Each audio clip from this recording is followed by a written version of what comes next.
First at 5 tonight, Uber records, Match.com profiles, and Amazon purchase histories. Those could all become evidence in the case against Brianna Williams. So you may remember she's the mother of 5-year-old Taylor Rose Williams, who went missing in November and was later found dead in the Alabama woods. This is the dirt road near where those remains were found. Williams hasn't been charged in the girl's death, but she is in jail charged with child neglect and lying to investigators. She's pleaded not guilty. Today, prosecutors turned over their list of potential evidence in the case. All of the discovery. On Your Side's Ann Schindler has been combing through the information, and Ann, we're talking about a lot of information.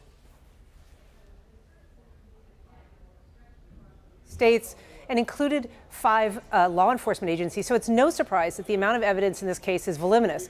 Thousands of photographs and hours of surveillance video are part of an effort to pinpoint Williams' actions in the days leading up to her 911 call. Say hey. Hi. Brianna Williams reported her daughter missing the morning of November 6th, but investigators think she went missing well before that. She was the last person to see her. We do not believe that she walked away, that the daughter walked away, so we need her to cooperate. By the time Taylor Williams' body was discovered November 12th in the woods outside Williams' hometown of Demopolis, Alabama, it was already largely decomposed. Prosecutors created an electronic footprint for Williams in the days before she called 911, including gas station receipts, Amazon purchases, and Craigslist ads.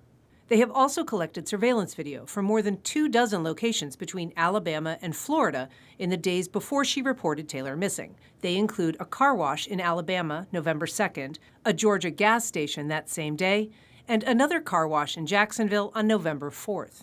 As we've previously reported, investigators used digital data extracted from Williams' 2017 Honda Accord to track its location history and ultimately find the girl's body. Now, prosecutors also have surveillance video of Williams at Naval Air Station Jacksonville, where she worked and where her daughter attended daycare. At 6, I'll tell you what a recent legal filing in an eviction case says about her military status. Ann Schindler, First Coast News, on your side.